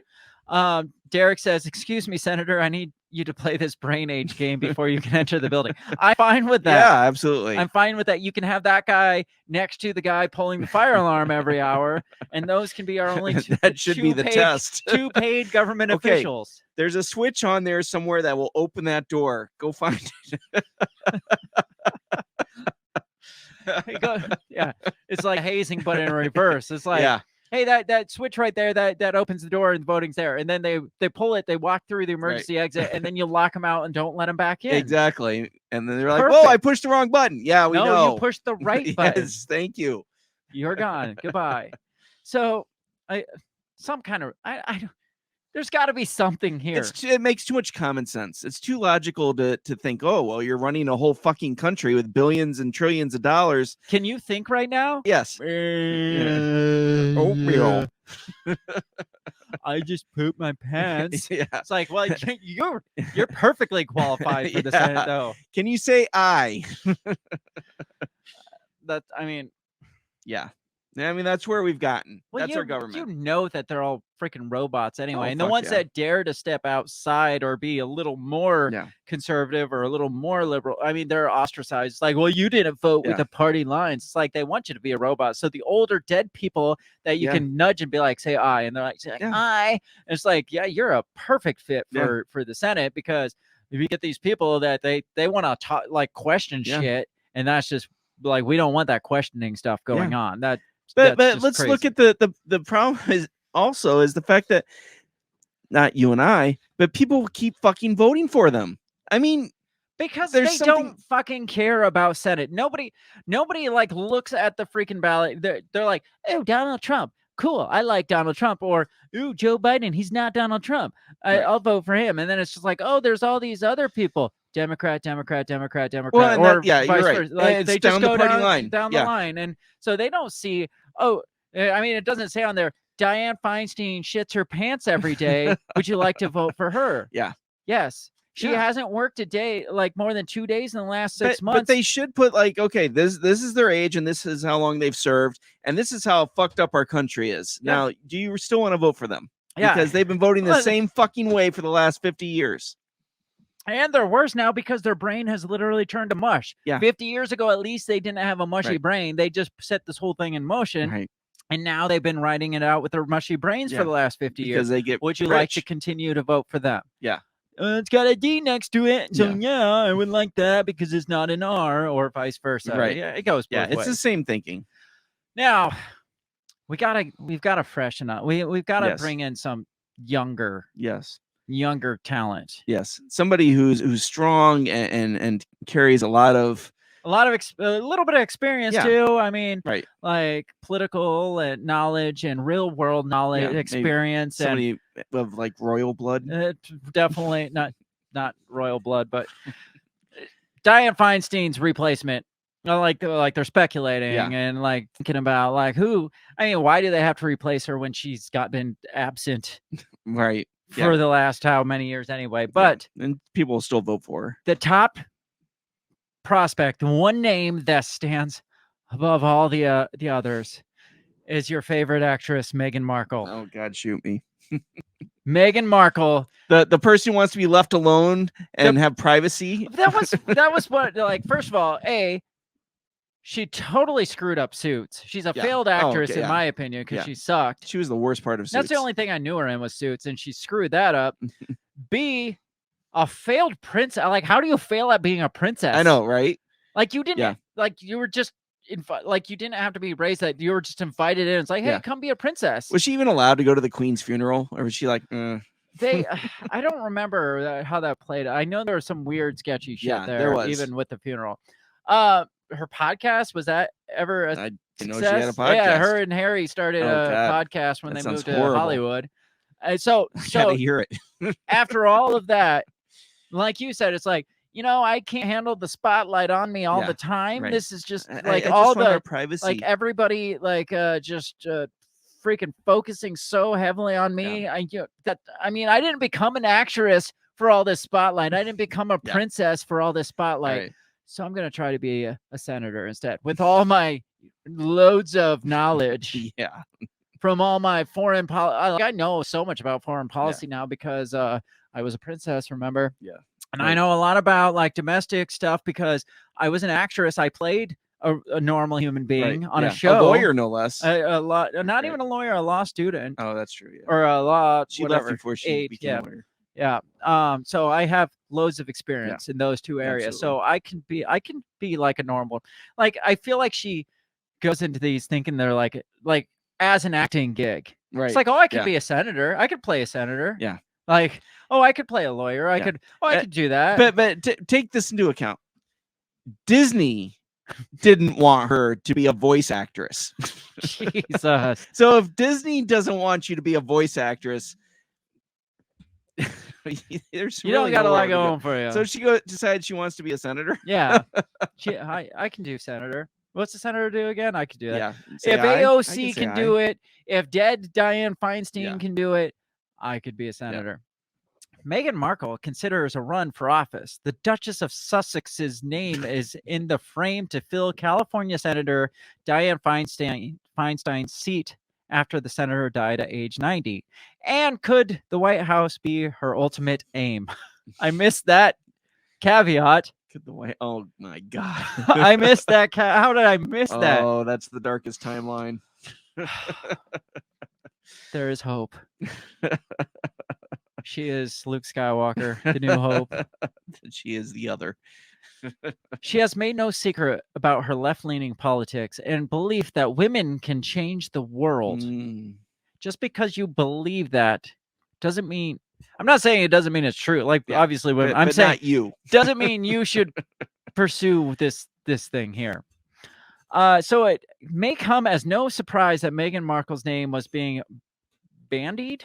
I've never even heard that term. Me neither. Bandied about in Hollywood last night as a long shot replacement for California Senator Dianne Feinstein. Indeed, within minutes of the 90-year-old Feinstein's death being announced Friday, the Mail on Sunday was told phones lit up with speculation that the Duchess of Sussex could throw her hat in the ring to serve out the remaining 13 months of her term. So as soon as she fucking died, she's like, "I'll do it." Yeah. Hey, you need a placeholder there? I'll do it. Yeah. I could do 13 months. You know. She's like, my agent called and said there was this gig open. And since I had nothing else. A major Democratic donor who is close to the California governor, Gavin Newsom, he's close to Gavin Newsom, of course, who will choose Feinstein's replacement, told the MOS, Meghan is definitely a long shot in the craziness that is U.S. politics these days. It's not an impossibility. crazier things have happened. Feinstein's death has produced a unique situation where Newsom, 55, California's charismatic governor who is considered a presidential frontrunner should anything happen to President Joe Biden, has free reign to pick someone to replace Feinstein until the next election in 2024. Jeez, look at that corpse. Man, look at that corpse. And there's her replacement. Ugh, I don't know which worse to look at. That. Yes. He was placed in a similar position in October 2020 when then candidate Biden chose another Californian senator, Kamala Harris. I forgot she was like all the goodies come from California to be his running mate against Donald Trump. At the time, the Mail on Sunday reported that a senior Labor Party source confirmed Megan had been networking among senior Democrats with a view to building a grassroots campaign to fuel her political ambitions. Now, is she networking the same way Kamala Harris networked, quote unquote, networked to get to her position in the police force or whatever she was in? She and Prince Harry reportedly held a virtual hour-long meeting with Governor Newsom, but he picked another candidate. Now, apparently he picked somebody else. Oh, so she was vying for Kamala Harris's seat? Oh, I didn't realize that. Yeah. So she's been waiting. Yeah, she's been pushing this for a while. Now, how does that work when you have like somewhat of an heir to the British throne married to now a U.S. politician? Like, I don't know. Right. That doesn't sit right Prince with me. of England would have like some kind of connection connection to the U.S. Yeah. Yeah, that doesn't sound right at all. I don't like that. It's British invasion all over again. A source said Governor Newsom had, I almost said Governor. Governor Newsom had pledged to replace Feinstein with a black woman. Oh, jeez. Well, at least the problem he now faces is that all of the best candidates have already announced, all the blackest candidates probably, have all announced they'll be running for Feinstein's seat in November 2024. Now, she is partially something because I remember they talked about her being like the first blackish. And apparently the Queen had an issue with it or something. Or she thought the Queen had an issue with it. I don't know. Governor Newsom cannot elect any of those candidates to the position now, as it would be seen as a huge and unfair advantage. So anybody that's got their hat in the mix for running for that position in 2024, he can't pick those. Gotcha. So all the best black folk have already been spoken for. If he puts any of the very good black, it's right there. I was joking, but they're actually saying if he puts any of the very good black women candidates in the job, he'll be accused of favoritism. So we got to put a not so black or not so good black woman in that position. So he needs to find another woman of color who can do the job for 13 months. That's just sad. Who is saying all this? Is this Megan saying all this? I don't know. It says, and agree to not stand against any of the seasoned politicians who have already thrown their hats in the ring. So even if she does get this nomination, she can't run in 2024. So we'd only have to deal with her for 13 months, but that's enough for her to be like, I'm a politician now. I'm going to run for president. Yeah, exactly. I got my time in. Now I'm going to run for a Newsom spot. There are not that many women that would fit the bill. There's just not a lot of good black women out there, which is why Megan's name is being bandied about. Where was this Daily Mail? Oh, it's UK. That makes sense. DailyMail.co.uk. Yes. I'm just like, where is this? How fucking racist is this? Well, there's a handful of these great black women. Well, it's British, so they don't care. Black women prospects out there that already have their hat in the ring for 2024, and there's just not that many left, especially in California. Oh, my eyes are watering. Since arriving in California with her husband in 2020, don't you have to be in a state so long before you can think? No, I don't know, because Hillary ran for New York and she wasn't even living there at the time. I don't think. Since arriving in California with her husband, Prince Harry, in 2020, Meghan has cultivated political contacts on the left wing. She is close friends with feminist Gloria Steinem, a powerful force in the Democrat Party. Alive? I don't know. Probably another sack of bones. A friend of Simon's told the MOS Glory has been introducing Meghan to pivotal people within the party. She's been freaking She's the next schmoozing. Obama. She has been She's the next schmoozing Obama. hard. That is actually why she came back. She's like, Yeah. I've got my own aspirations. He's like, but I'm the prince. Yeah. She's like, I don't fucking care. Yeah. We're gonna go back there because I'm gonna be president. Yep. Now, if she becomes president and he's the first man, she's now the most powerful person in the world. Oh God, she's the Antichrist. He's I knew it. the prince. Does the royal family kind of reinstate his royal powers just to fuck with the U.S.? Why wouldn't I they? would. Absolutely. I'd be like, yeah, you're a prince Yeah. again. You know and what? Taxation without representation, bitch. You're back in the family. Yeah. You're good. You're actually the heir to the throne. We're Yeah. gonna make you king. Actually, Yeah, you're gonna be king. like his dad steps. It's his dad. Yeah, Charles. His dad steps down. He's like, and the next guy, and he shoots his son on the way out, like the oldest son. I can't think of his name. Is it William? Yeah, he shoots William on the way out. Harry is now king. Yes. Yes. And Meghan is president of the United and we're States. a colony again. And they merge. Fuck. They merge the two back together. That's brilliant.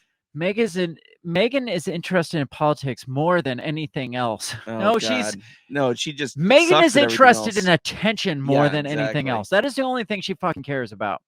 That's where she believes her power is, but she has had to focus on making money. Since moving to the States with Prince Harry in 2020, she has befriended TV host Oprah Winfrey, a major Democrat donor, and also became friends with the Kennedys, one of the most famous and well-connected Democratic families in America. Do you think she's friends with Jack? No, Jack. Oh, yeah. Not Jack. Robert? Robert. No. Robert Jr. But the buzz around Meghan as a replacement, the late Senator Feinstein has left some Democrats cold. One senior source said, I don't think you can take Meghan seriously. That is the smartest thing I've read in this entire article. Right. Yeah. You can't take her seriously. She's an actress. She's She's a bad actress, she's too. Very bad. He would have said over my dead body, but he wasn't sure how that'd go over. Yeah. So, I mean, could it possibly be worse than it is, though? No. I mean, we've got Unless she's AOC already. Yeah, that's true. I mean, could it possibly be worse even if she's president than Joe freaking Biden, than Donald freaking Trump? Like, I mean, we say that, but it always gets worse. I was going to say, every term gets worse. I don't want to entertain this. No, much more. this is dark, man. This is really this dark. is horrible. Can we go back to thermonuclear war? Now, unless the whole thing with Prince Harry, he becomes king. Yeah. And she's the president. Unless that happens, I would pay to see that happen. I don't want it to happen, but I would pay to see it. Would be train wreck. It would be cinematic genius. Like, you couldn't make a movie better than that. Yeah, I mean, Britain's been playing the fucking long game. Oh yeah, yeah. Like they've been trying and trying and trying, and then they got Di over here as an American woman, right? And they even got, what was the other chick? She was American, wasn't she? Oh, Kate Middleton. I don't remember. I don't know much about the. I don't know, but they've had a couple. Yeah. A couple of, and it just weren't the right fit, and then they're like, well, you know how progressive the United States is now. What if? I mean, this is our best shot. What if we got a partially black woman? Yes. Not an actress, because they will eat that shit up when she goes back. Right. Like, they bring her over, they groom her, they diddle her and do what the British do to them when they're young. And then the British royals do. And then she gets to an age where she's too old for their likings anymore. Yes. She leaves Prince Andrew's chamber and then goes and marries, because she's too old for Prince Andrew now at this point. So Andrew breaks him in. Andrew breaks him in. The Queen probably does too. Well, she's gone now. But then they hand her off to one of their sons or grandsons now at this point, after they've done their grooming process. And then they're like, you got to get really upset about this and pretend to leave. And then they'll follow you back. And Di did it. Di wasn't playing the game. Yeah. And she's like, no, I'm actually leaving. So they fucking killed her because she wouldn't play along. Yeah. And then Middleton was like, no, I love this guy. I'm not going to pretend to leave him. She just was too dumb to play along. Right. And then they're like, well, got to most convincing for the United States now. Let's get this black girl over here because obviously that's all politics cares about now. It's just like, well, I'm just going to replace her with a black girl. Yeah. It doesn't matter who. Yeah. We've been waiting for her to die I mean, for we've a run while. out of good black girls, so we're past that. Yeah. And but so, it's 13 months, so, you know. Yeah. So the genius of it, they're like, well, she's got, well, that whoever that's calling the shots over there was like, now here's what we got to do. We got to get one of your sons to marry a black woman. And the queen's like, over my dead body. And they're like, well, what about a kind of black person? And she's like, I just might as well die at this fucking point. And so she died. Okay. Yeah. And I mean, that's the long game. Yes. Since I see what you're saying. 1776 till now, they've been playing the fucking long game this whole time. Well, that's how Brits do it, man. We got way off track with that. But we could have Meghan Markle as Congress or as a senator, no less. Yes. I mean, it's yeah. I mean, we're great. I think we're okay great. as long as she stays in California. She won't. No, you're right. She'll be in Washington, and she'll be the most in because the she values camera. her privacy that much. Yes, I mean, look at AOC. Does she stay in New York? No, she's all over the freaking TV. Yeah. Let's get away from that because it's hurting my feelings. It's upsetting me. What happens? Like, what would have happened if the government actually shut down? We got to wrap this thing up. What would happen? Yeah, what did they talk about? I think there would be like candy from the sky and unicorns frolicking through the field. Well, they talk about, like, when you read it, like we said, like the military doesn't get paid, and well, like military still works because they're deemed essential, and like certain I don't know, like emergency responders or like federal emergency, like the federal police people, they still got to work to protect, like protection services, like essential workers, kind of like during COVID. Well, I mean, now don't get ahead of me because you'll get ahead of me. I will. You got to let me talk here. I got to talk this out. Then the not so essential people, if they're not essential, they get sent home and they get furloughed or whatever, laid off pretty much. They don't get paid. But when they come back, they get like back pay and shit. But then it's worse for like government contractors because they get sent home and they may or may not get paid depending on their contract, which they shouldn't get paid. They're not fucking working. Right. So, and then it just kind of keeps rolling downhill. And then like the child care doesn't get paid for and this doesn't get paid for and blah, blah, blah, blah, blah. That's what happens when the government shuts down. I've got my proposal here, and I told you I was going to get to my proposal. Yeah. My, I guess you could call stopgap bill. Okay. To fix all this shit. So I would get to the final hour. Mm-hmm. If I was your senator, if I was McCarthy, get to the final hour and then probably pull the fire alarm, delay it. I would let the government shut down for a week. Okay. I want the government to shut down for a week. I still have a stopgap bill to make things kind of function, like basic utilities. Or... No. We'll play this out the way that they play it out. Sure. We'll let it shut down. We'll send the non-essentials home. We'll keep the essential. I'm not going to tell them what's going to happen. Anybody what's going to happen next. Okay. I'm going to let them decide. You know, this is essential. That's not essential. Blah blah blah blah blah. After that week. All the essential workers will start getting paid again. All the people that are determined to not be essential, fucking fire them all. It's like they're not essential. Yeah. Fire them all. Right. It's like, what do we need them for?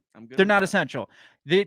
That's why I'm not going to tell them ahead of time because then they'll be like, well, that's essential and my toilet cleaner is essential. Yeah, right. No, whoever you deem in that moment is not essential. That's in stone, and those people are off the payroll for the rest of forever. And even the ones that are essential, they'll be on a stopgap bill for an expiration period, like maybe 45 days or maybe 6 months or whatever, until we can work out the rest of the deal on how to send them all the rest the fuck home. Yeah. Where we can privatize the police force or the military. Like the military, as far as essential workers, is bullshit to me because, like I said, I was I was in the military during one of those shutdowns, and I got the whole spiel. Well, you can't go home. You're considered essential employee, and so you get to work for no pay. You know what I did during that essential employment time? Is I sat on my ass and did what I did, like fix shit that students broke or fix stuff that they broke out in a training field that I was not. I promise you, at that time, I was not essential. Like the whole line in the preamble of the military of what is it? Provide for the common defense. Yeah. If we are going to have military, my bill, and it's not going to be in the stopgap bill, but it will work out to where we only keep the people that provide for the common defense, and all the rest of that shit goes out. Like common defense to me is not going and fighting a war in Ukraine or Iraq or Afghanistan or Taiwan or whatever. No, just keep enough around. If we want to keep a government, I haven't decided yet. Yeah. Well, I've decided, but if we can't get to like a point where get rid of the whole fucking government, if we can't work that out, only have enough military to protect what's ours. Yeah. Like if somebody were to come and invade us, we have enough military to stop them. All the rest of it, I don't fucking care about. Yeah. We're not providing for the common defense is not sending people to Vietnam to stop communism. Right. It's not providing for the common defense. Not at all. I don't know how we got to this point. Yeah. But that's my nor is my common proposal. defense NATO. No, Right? fuck no. Yeah. And then, if I would give it all back, like if we want to keep more military just in case, it would go back to like state militias. Yeah. State absolutely. militias, they can keep all their instead of state national guards, which are still national guard, they have their own militia. The only time the federal government can call them up is if somebody is actively attacking our literal borders. Yeah. Then you can be like, look, you're part of this union. We need your guys to come protect it. Yeah. If they are like, you know what, we need to protect our national interests in Vietnam, well, the state has to vote. It's just like, well, do we want to send our militia there? And then if enough states send their militias to make it happen, then fucking fine. Then they do it. Then the states that are like, I don't agree with that because I don't give a shit about Vietnam. I don't care if they're communist. Yeah. Then they don't have to send their militia. Yeah. But my stopgap bill is all the essential workers, they're the only paid employees until we decide how to weed them out too. Yeah. Everybody else just goes the fuck home. That's it. Yeah. I just fixed so much more than Congress has done in their entire existence. Just like that. Yeah. Maybe, that's kind of what Josh Smith was saying about the executive branch, but I'm talking about if I was a senator. Right. So Josh Smith runs for president and he fires all the executive branch. I run for Speaker of the House or Senate Majority Leader, which obviously I would win. Obviously. And then I just pass this bill that shuts down, or just don't pass any bills until the government shuts down for a week. We decide, we need these people, X amount of people to stay here, but we got to lay the rest off. It's like, oh, good, they're all fucking fired. Right. Yeah. But what about when we open back up? Well, when we open back up, the essential workers that you deemed essential are the ones that we'll keep on the payroll temporarily. And then we'll do a line by line vote to see who we get rid of. It's like, do we keep John the plumber? Yay or nay? Nay. John, sorry, you're out. Yeah. That's how we do it. What are we looking at with the Homeland Security? Now, don't need them anymore? Okay. Now, we have our state militias at this point. We don't need Homeland Security to protect us from ourselves. Right. Department of Education. Right. Do you like California? Do you like Department of Education? Yay. Set up your own Department of Education then. Cool. Iowa, do you like the Department of No. All right. Fuck it. You don't fall under us. That falls back to the states? Oh, okay. Crazy how that works. Own, right? Crazy how that works. State by state case. Stopgap bill. It's like, I'm just going to sign into act essential worker state. Everything else goes to the fucking states as it was designed. Right. And then they can work out their own shit. Yeah. And then I will sit up in the Senate and make fun of the states that don't do it the right way and be like, you're a dumbass. Yeah. California, you suck. Yeah. IRS, who fucking needs them? Yeah. not going to need as much IRS to pay the taxes when we're all the only person we're paying is the guy pulling the fire alarm Yeah, right. and sending the Yeah. the incompetent ones out the door. We just fixed government. Just Yeah, in the last I'm down with that, man. 8 minutes of this podcast, Yeah. we just fixed more of the government than Dianne Feinstein did in Yes. 50 or If the only 30 years. someone had the balls enough to hold through on it. Nobody does. Because, well, again, we talked about this last week, I think. It's like, well, it comes down to term limits. If you had like one term Mhm. and you had to just live up to that term, Right. instead of focusing on, well, what do I need to do to make everybody happy so I get voted again for the next 30 fucking years? Yeah. Like, who goes, like, what? It was the corrupt government. Like, was it last week we talked about the corrupt government? I think so, yeah. How the people that go in as career politicians, they're the most corrupt. It's like, I just want to make a fat check and influence policy so I can be a millionaire when I get out and when I retire when I'm like and 90. then go lobby for Treadstone. Right, exactly. That's all I got. Yeah. And all, like, provide the essentials to keep, like, with what was designated in the old school constitution, not like whatever we've stretched this thing out to be now. Yeah. Provide that until we decide it's not necessary. Mm-hmm. And then end all the funding that doesn't. Yeah, absolutely. Anything that Roosevelt passed during the Depression should be shut down and packed Any up. Any laws that took place that have been passed since the 1930s, the 1920s, we just wipe them all out. Yeah. Just clear them off the books, except maybe like segregation or something, I guess. Yeah, I guess we'll allow that. I guess. No Maybe that's a state-by-state case. I don't know. Derek Ambrose says, newsflash, China has solved homelessness in California. Millions are dead. Oh, you missed his first one. Oh. He said that'd be fun. Headline, China invades California. 49 other states vote to not assist California in their defense. I'm down with that. I mean, California has done everything to be the bastard child of the United States. Yeah. Their entire but they've spread out. They've taken over Washington and Oregon, and now they're trying to take Texas and Montana. Well, then we just let those states build walls like they want to do on the Mexico border. I would keep Californians out. I think it'd be better to keep Californians out than to keep the Mexicans out. Oh, fuck yeah. To be honest. Yeah, absolutely. It's not even it's not the Mexicans that are hurting our economy. It's the Californians. And Derek says, newsflash, China has solved homelessness in California. Millions are dead. Cool. Problem solved. Problem solved. Yeah. Just clear it all up. So many problems solved with my proposal. I agree. That's my bill.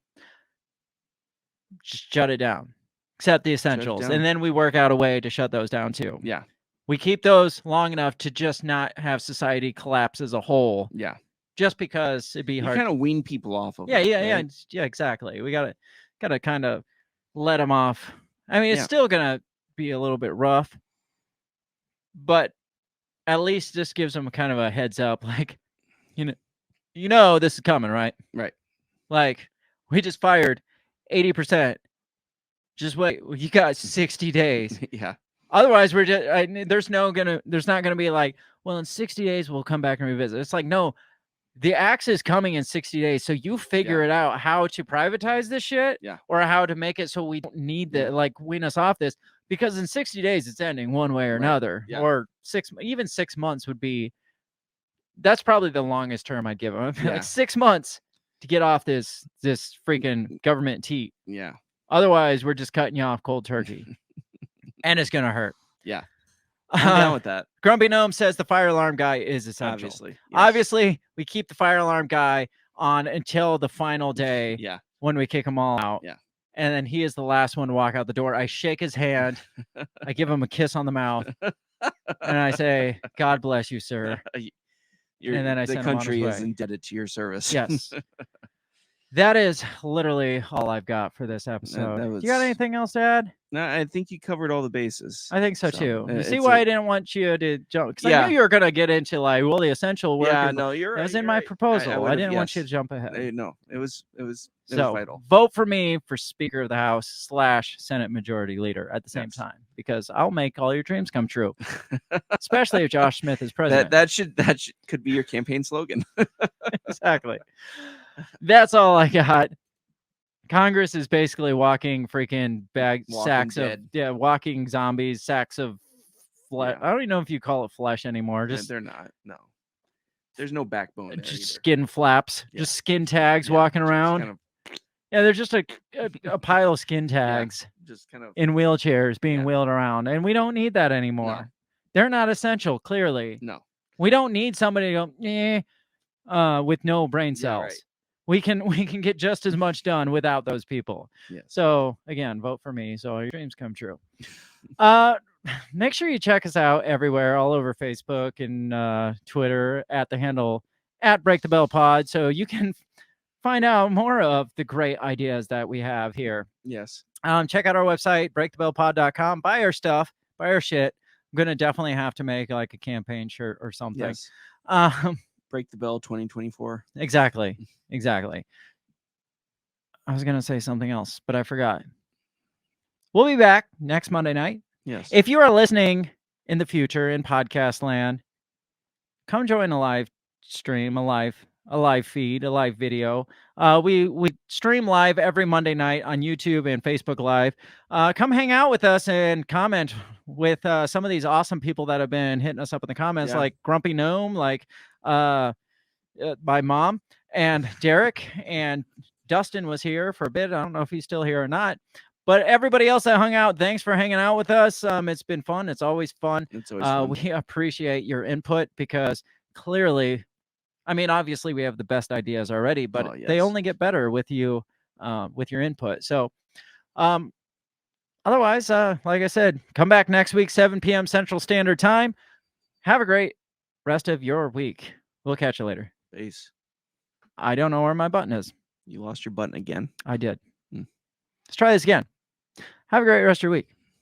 Peace. Goodbye. The Break the Bell podcast is brought to you by you. So pat yourself on the back because without you, we would be talking to ourselves. A special thanks to our Patreon members, Justin Zielinski, Remzo Martinez, Stephanie Parker, and T.O. Jacobson. A shout out to our sponsors, Run Your Mouth Coffee, Beyond the Run Podcast, and Goulash Media. If you'd like to help support us, visit patreon.com/breakthebell or buy our garbage at breakthebell.bigcartel.com. Get back here next week and let us continue to invade your ear holes. And as always, never stop talking.